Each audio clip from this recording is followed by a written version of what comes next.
Welcome to the Week Desires podcast, and happy Friday, because this will probably be released on a Friday. I'm your host, Chris Nicholas. Thanks for listening in. For those that have me added on social media, I've been talking a little bit about switching up things here on the podcast. I was feeling like it was getting a little stale getting into either album reviews or doing those longer interviews. So I wanted to change how this podcast is going to operate. It's going to be more like a variety show sorts and having different little segments. Still going to be talking about new music releases with Scott, and still going to be talking to some other musician friends as well. But I wanted to include some other things like music production, talking about plugins, maybe even music related news. I don't know. I'll be adding more segments as I think of them. It's all going to be a work in progress, and I hope you can come along for the ride. So without further ado, let's get into it. First segment we have is album reviews with Scott. Scott, how are you doing today? Oh, brother, the loins are aching, but I am ready to talk about some music. Right. All right. So what album do you have for us today? Yeah, so um, it's been a little bit of a lighter year with albums. There's been a few good ones, but the one that really caught my so far this year is a record called "How to Disappear" by a band called Casey. Um, it is a record that I was really looking forward to. This band broke up for a few years and then they came back and this is their first record post breakup, and they came out with what I believe is their best record. It's just front to back, so good. It's a they used to be more post hardcore forward with a little bit of or I should probably say melodic hardcore forward, but they're kind of in that vein. And musically, they still are. It's just more mainly singing. Um, on their new album. It does pick up at some points, and get a little heavier, but for the most part, it's a good bit more mellow than their early stuff. But for me, that really worked for me. I know on first listen, it almost felt like, man, this record's really slow. But the more I listen to it, the more that the moments where there are big bursts of energy, the more effective those were, and the more I really grew to love the record as a whole. Um, but yeah, just really angsty and earnest, and just I really love this record. And it's just about living day to day when sometimes you don't want to. And I just find I found the lyrical content really poignant and relatable, and just the songwriting is just absolutely top notch. This record has been absolutely on repeat for me since it's come out, and yeah, it was one of those records. Like I said, I the more I listened to it, the more I just absolutely loved it. And at this point in the year, it's my favorite record of the year. But yeah, that's it's "How to Disappear" by Casey. Nice. Are they a bit shoegazy too? At times, they can be, and like I said, there's definitely a lot more of those, contemplative, low moments on this new record. Until there isn't, and then it'll turn into a, two-step chorus with screaming and stuff, and it's, we're back to the races. But yeah, it can delve a little bit into the shoegazy side, but especially with with this version of them, I would say more so. But yeah. Okay. Uh, well, thanks for sharing, Scott. I'll go ahead and dive into my album review slash recommendation. This is Sarah Jarosz and her album Polaroid Lovers. This came out towards the end of January, and I had heard a couple singles from this prior to the album, so it's very Americana. And she's like a Grammy award winning for like that genre of music, and with the I think it was either the album prior to this one or the one before that one. So this one, I just really, it's like a good break from like when I have my bouts of just listening to a lot of metal. And I like how Americana is very much like, it's got a lot of like country vibes, but it's not like Western country or like pop country. It's like a good folk sound to it. And she plays a lot of different instruments from like I believe it's guitar, mandolin, mostly it's mostly like like acoustic or electric guitar for this. But I've listened to it a handful of times, really enjoy it. Even like lyrically, I really like some of these song titles. Well, not song titles, but the lyrics in it. The way it is now, feels like it's very fitting for like post pandemic. It's a hard time, but it's a hard time. And the singles were good. Like Runaway Train is very catchy. So is Columbus and A Ninth. So just very good for what it is, in terms of the genre. And like she's a really great singer. Like it just really all fits together. And just really a big fan of her music. Hmm, sweet. Yeah, go check those albums out Right now. right now. All right. Welcome to the Interview a Friend segment of the podcast. And today I've got my friend Isaac Walker. How you doing, Isaac? I'm doing good. I thought you were talking to me at first and you were like welcoming me, and I was like, Oh. thank you. But then I realized you were talking to the public. You're talking to others. All right, Isaac. Remind me, what all instruments do you play? So I just play guitar and bass. Okay. Yeah. Yeah, that's Nice. pretty much it. And sometimes I'll play synth bass if I'm feeling like pretending to be a keys player. Nice. Yeah.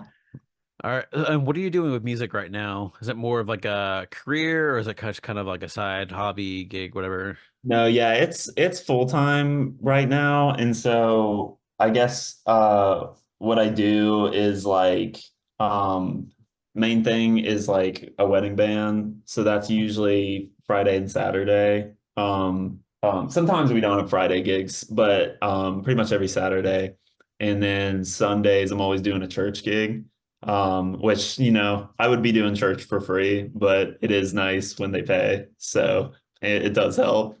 Um, and then, outside of that, it's like I'll teach a little bit. That's kind of been dying just because um, it's not my main focus, I guess, right now. Mhm. But I still have like two or three students that I'll teach during the week, and we just do like Zoom lessons. But then besides that, it'll be like I'll just pick up like a country gig or something during the week, either on like a Thursday or if we don't have a Friday wedding. And then I usually end up picking up like a church gig on like a Wednesday or something, or any other days during the week where it's like something at church, and those usually pay. So yeah, between all that, I've been able to like cover bills, and that's been a huge blessing.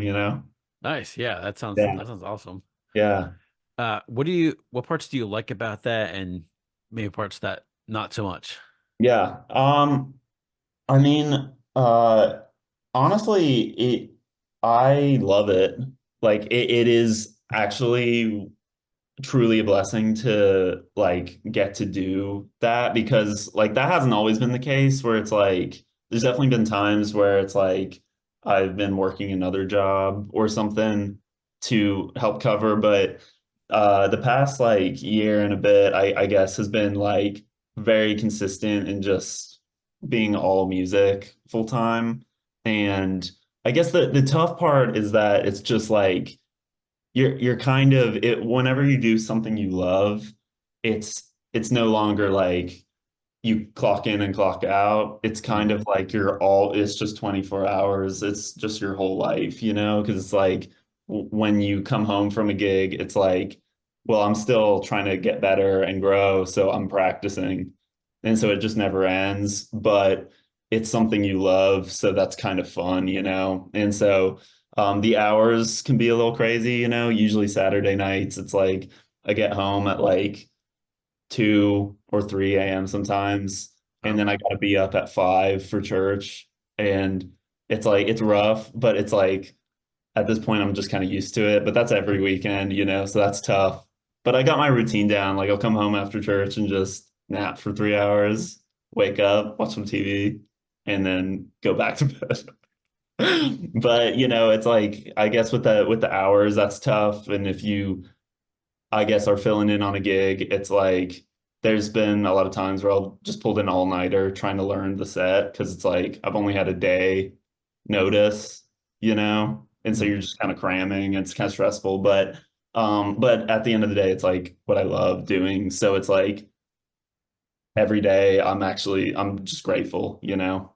mm. So yeah, that's pretty much it.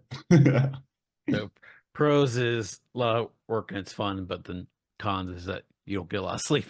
That Yeah, sounds like pretty much. Yeah, yeah. So which nice. I'm willing to it's a sacrifice, you know, but I'm willing to make it. Yeah. Although I did just listen to a podcast with this one guy named I think Matthew Walker, and he was just talking about how important sleep is, Yeah. and that had me worried. Oh, He was like, if you're not sleeping 8 hours a day, you're gonna die. And I was like, oh. But yeah. Well, it's funny because I've heard it more said that it's like it's more of like the consistency rather than like the hours, but mm, it like in terms of like the inconsistency of it. yeah. So like you're getting 8 hours one day, then 5 hours, or like the time too, because Oh, your internal clock is kind of just used to like going to oh, bed at a certain no, time, dude, my internal clock is just getting wrecked all the Yeah. time. Yeah, it's not healthy. But I've been trying to eat better, and then I've been trying to go to the gym a little bit more. Okay, well there you go. And so obviously, you know, Yeah. so yeah, but no, dude, sleep is essential, and I'm essentially feeling it. You The don't last, look like it. what'd you say? You don't look like you're tired. Oh, thank you. Thank Yeah. you. I just had a cup of coffee. Oh, there you go. Yeah. Well, Yeah. what would you say to someone who wants to be where you are, like doing full time, doing the gigs and all that? Yeah. Like someone like how would someone do that? Or Yeah, like if they wanted to go do stuff that you're doing right yeah. now, like what would be your like advice to them? Yeah.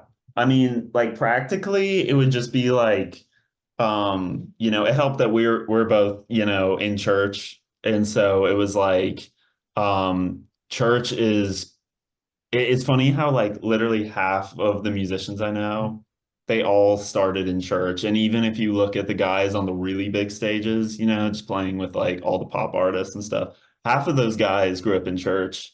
And so like church practically is just one of the best places to grow. But if you're not, you know, a Christian or in church, you know, it's like um definitely just finding other people to play with is always just like the biggest thing. So there's always like generally there's always going to be like jams, you know, and usually they'll be at bars and stuff. So if you're younger, you know, it's kind of hard to get into those. Mm, But yeah, I would just say like basically I looking back, I was just practicing so much. And I wish I actually practiced more because, you know, the more you, I guess, get exposed to and like are doing musically, you know, it's like you realize how much you actually don't know, you mm, know? And so I guess just like always practicing. That's like the best thing. Because there will be opportunities that come. And regardless of how like big or small they are, it's like you want to just make sure you kill it no matter what. So I really believe like if you just or if you really just do well what's in front of you, it's Mhm. like that will grow and that will turn into bigger opportunities and things, but it really is just kind of like being faithful with the little, I guess, that that will lead to bigger opportunities and stuff. And so even just like with going back to the practicing, right? If you have nothing else, going on, it's just you in your room playing. It's like you're essentially what you're doing is like preparing in faith that a gig will come or an opportunity will come, and you want to be ready for that, you know? Mhm. So that's kind of the biggest thing, because at the end of the day, it's like if you can play well, people are going to notice, and there actually is always a place for musicians. People always like it's there's kind of like a scarcity mindset where you think there's like not enough to go around, but actually in reality it's like there is, and there's always a lack, but there there there is a level where it's like, even me calling certain guys for like country gigs, right? Mhm. It's like there's not a lot of dudes I actually like trust enough to call for gigs, but I always need covers. And so it's like, if I heard about someone that was like really learning country or really getting better at that and like working on it, it's like, okay, I could call you for that, And so Mhm. it's like basically being preparing yourself for those opportunities to come. Yeah, solid. Mm, yeah, that was All kind of right. long, right? No, that's all good. I appreciate the thoroughness here. Okay. So final question. Do you have any music out there and like any shout outs you want to do for Yeah. yourself or for bands you're in or whatever? Yeah.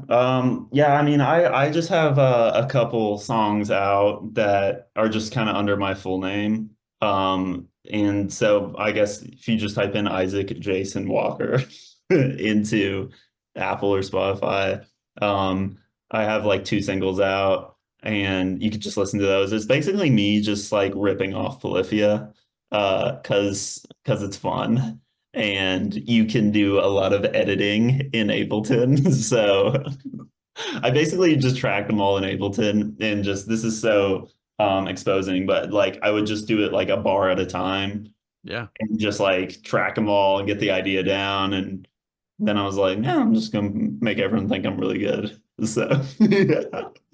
But so that's my stuff. But then, there's a few guys I play with. One of them, my friend Kyle Kelly, he does like a lot of kind of like country stuff. It's almost like Texas kind of country a little bit. And so if you look up Kyle Kelly, me and some of the lads will play with him a lot. And my friend JB, really good friend, he has a band called Willingdon, and they have two songs out, but they're playing more shows and stuff, which is cool. They got more songs, but they're kind of slowly releasing them. And Nice. so yeah, those are some guys. Yeah. All right. Well, Isaac, thanks for taking the time to Yeah, stop dude. by and Yeah. hang. Thanks for Uh, having me, dude. yeah. Thanks for tuning in to the Weak Desires podcast. If you've enjoyed listening or watching on YouTube, consider supporting the show. I do this all in my free time. It would really help me keep this up. You can do so by clicking the link on the show notes or on the description of the YouTube video. It's not a requirement by any means, but it would really help me out a lot. Until then, I'll see you next time.